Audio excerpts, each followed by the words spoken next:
Welcome to Thoughtful Planning, the place where real conversation, expert insight, and a touch of humor meet to turn our end-of-life uncertainties into self-assurance. I'm your co-host, Santiago, a history buff and a big kid at heart. And I'm Honey, your guide through the intricate dance of planning with care and a whole lot of warmth. Every week, we're here to turn those intimidating "are we ready" moments into confident "everything is under control" moments. Today's journey is one you won't want to miss.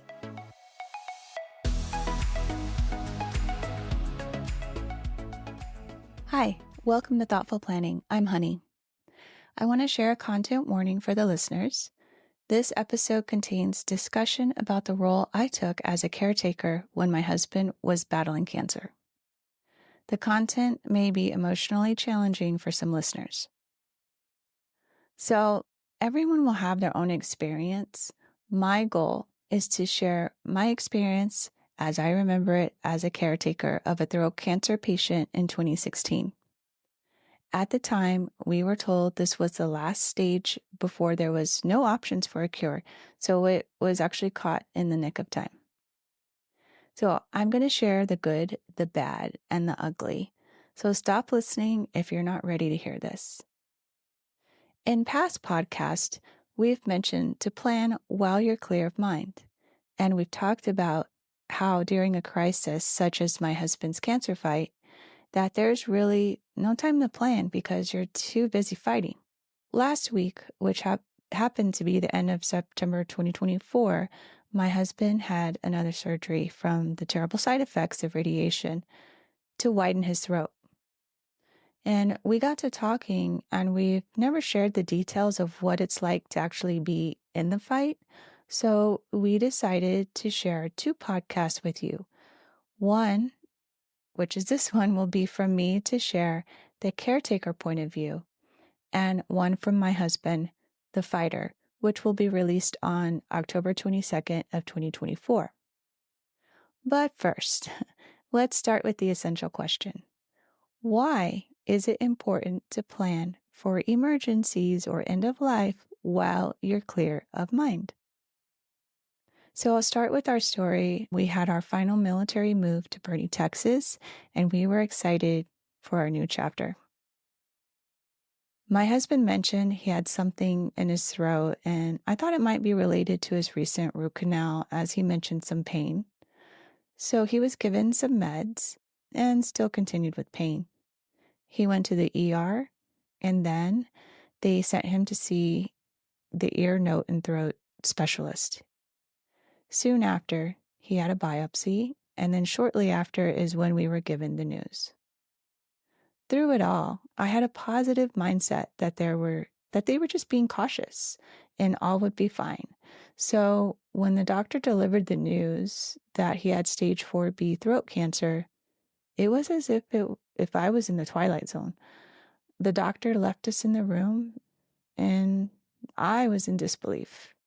He came back, and we were given some paperwork and told we would be seeing the radiologist and oncologist, as well as other different doctors in the hospital. I remember walking around the hospital afterwards to locate the various places we'd be going, so I knew where to park and so I knew where to go for the upcoming appointments.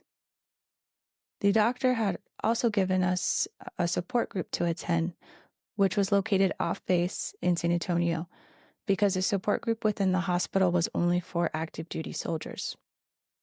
Now, we did attempt to attend this group, the support group, but the building was abandoned and there was no support group actually. And that was really tough, as we really had no one to talk to that had already experienced this.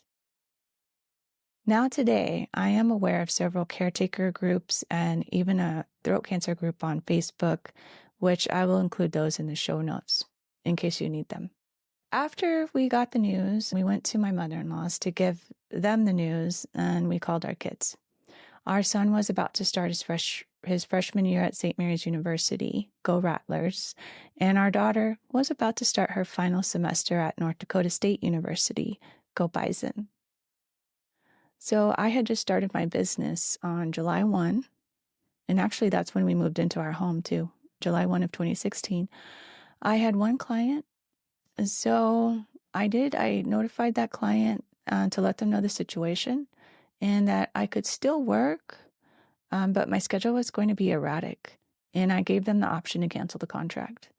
Thankfully, they didn't cancel and I was able to continue to work. On July 25th, while I was at home with our son getting all of our household goods delivered, my husband was at his first radiation appointment to meet his doctor and get the information about what would be occurring, which happened to be 7 weeks of radiation, Monday through Friday, because the joke was cancer doesn't grow on the weekends. We also attended a nutrition appointment later on so we could learn helpful tips like foods that would be good to eat and that plasticware would be preferred, as silverware would have this metallic taste to it. My husband did accept the option to have a PEG tube, which I'll refer to as a stomach tube, placed in case he wasn't able to eat through his mouth anymore. And I'm glad he opted for that. In addition, my husband had surgery to get the chemo port added, which was around the upper part of his chest. Once all that was done, then the radiation began, along with 3 rounds of chemo spread out over 7 weeks. Through it all, life still goes on. Yard work still needs to be maintained. The home still needs to be kept clean. Bills need to get paid. We had boxes that needed to get unpacked. Our son needed to get moved into the dorms. We also had 2 dogs to maintain, and we both had our day jobs. Fortunately, my husband was able to work most of the time, except for about 30 days. So with a stomach tube, whether you use it or not, you have to keep it clean by flushing twice daily. Eventually, the radiation was very intense, and my husband did need to get food through the stomach tube. This was definitely a challenge and an adjustment. I remember a day when we finally got the food in, and my husband was sleeping propped up on pillows in the bed, and the top of the tube had come open, and all the food came out, and I just wanted to cry. That's when I learned to tape the top with a specific kind of tape. I also learned that those tops from the tubes, that they will eventually wear out. So you would unscrew it and then attach a new one. So you'd always want to make sure that you have a backup. We were able to get early morning radiation appointments. So we would wake up around 5 a.m. to get ready and then leave the house around 6 a.m. to get to our appointments on time, which included having enough time for my husband to be able to walk inside. So you'll want to think about this as the patient becomes weaker, they'll take a little bit longer to do things. So let's not rush things. Let's try to be patient, but also be mindful of planning ahead. So leaving yourself enough time is helpful. And those appointments, they'd last about 30 minutes. And then I would drop my husband off at work and help him get inside and get settled. Then I would go home and I would work until about 3 in the afternoon. Then I would go back and pick him up. When we would get back home, I would try to help him get food through his stomach tube or mouth and administer medication. And then this was definitely challenging as we navigated this new way of eating and drinking. I remember for the second chemo, he hardly had any food in his system and he was very weak. But his doctor said he's getting chemo. To give you some perspective, my husband is 6 feet tall and he started around 185 pounds and quickly dropped to about 135. It might have been less too. Shortly after the second chemo, we ended up in the emergency room, and that's when we were introduced to a feeding pump called the Kangaroo Joey Internal. I wish we had this from the beginning. There was a learning curve to finding the right type of food and then the speed of the food, but we finally found what worked while we were in the hospital. And I was definitely glad as I paid attention to how they managed the pump in the hospital, because we were told that a nurse would come to our home and help us get everything set up. But since we were discharged after 5 p.m., the nurse we were supposed to get called us while we were driving and said they couldn't drive out to our home to help us. And instead, they met us at a gas station on the corner of IH10 and Wurzbach in San Antonio. I felt like it was a drug deal in the parking lot as we moved boxes from her car to ours. Then I went home, and after I got him settled, I set up the IV stand, and then I almost got the pump set up, but I was stuck. And so thankfully, my neighbor, who's a pharmacist, came over and showed me that I was missing one little step, and then I was able to get my husband set up to eat using the pump. I also learned how to use the backpack that came with the pump. It's really cool. You could put 2 bags in it, one for water, one for food. That backpack was amazing. And then that helped him get his food while he was at work throughout the day. And then at night, of course, we had the pump along with the IV stand and with the bags that we would put the food and the water in so he could eat throughout the night as well, which was also super helpful. And I wish that I had known about this from the very beginning, as I think this would have eliminated the 2 emergency room visits we encountered. Now you know, and if you have a loved one going through this, make sure to ask for the pump. I also recommend taking a video of anything they teach you to help you remember what to do when you're alone. Now I'm going to share some tips to help you as you go along your journey. So you'll want to keep a daily journal to record doctor visits and document what they say. You'll want to document things like how often the patient goes to the restroom, like what type of deposit they're making to include any vomit, medication given and times. How does the patient feel? Record any falls if they have any. My husband fell about twice. The chemo drug was cisplatin, and that has a side effect of neuropathy or numbness, which can cause a fall.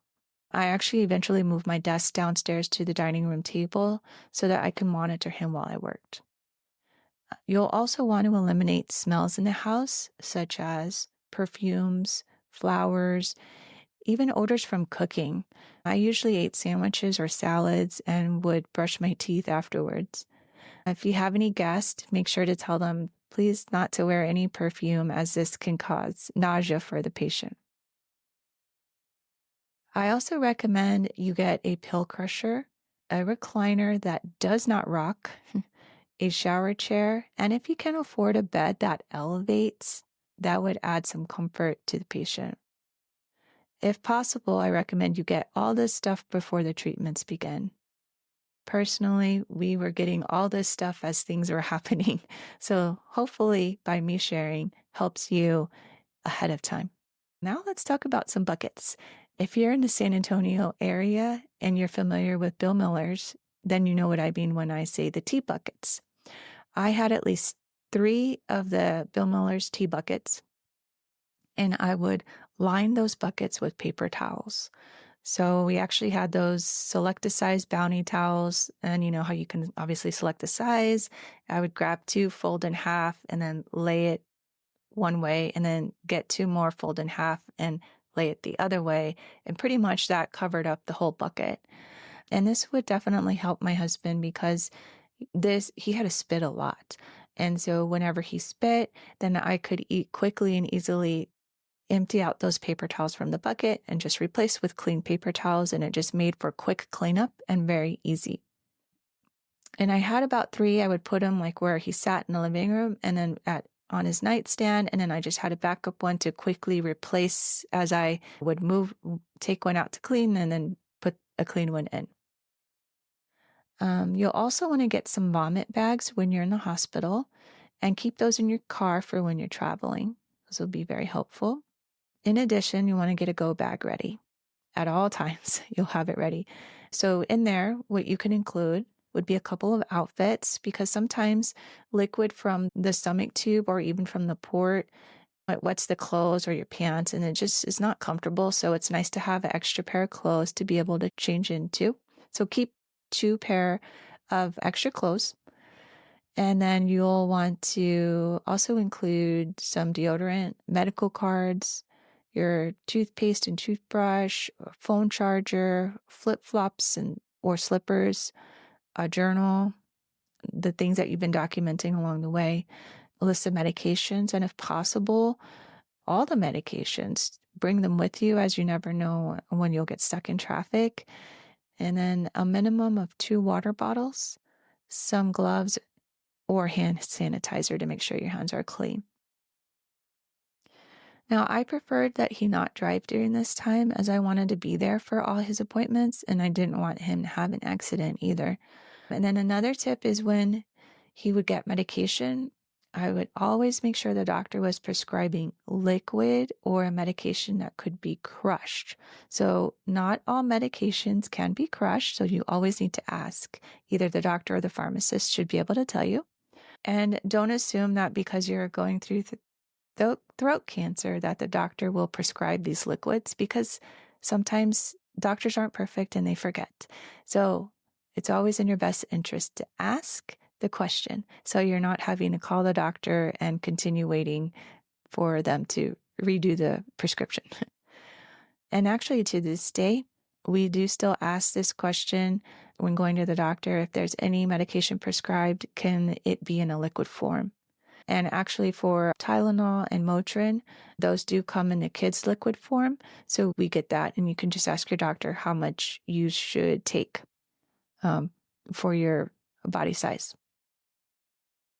Now, I would also keep a large Tupperware bowl in the sink, and this would be used to clean the syringes used with the stomach tube. And then eventually, just so you know, as you're cleaning those, I would always use fresh water, soap, a paper towel to wash those things. Then they would get dried. But as time goes on, you're going to notice that those syringes, they'll wear out. So eventually you're going to need to order some new syringes as soon as you'll start to know because they'll feel different. As they start to feel different, order some new ones. And then you should be provided a list from a supply company that you'd be working with to be ordering all the supplies that you need.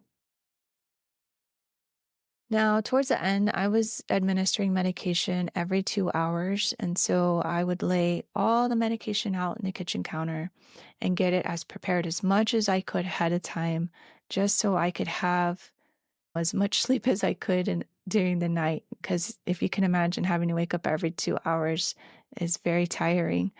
So try to get all that prepared ahead of time. And regarding pills, I wanted to share a little tip that I learned along the way. When you go and if you have to do like a urine sample at the hospital, those little cups that they give you, I had one of those cups and then I would put just a little bit of water in there, just warm it up. And then I would put a pill in there and then it would dissolve that way. Or you can just use your pill crusher. But that was something helpful that I used when I had to put the medication through the PEG tube or the stomach tube.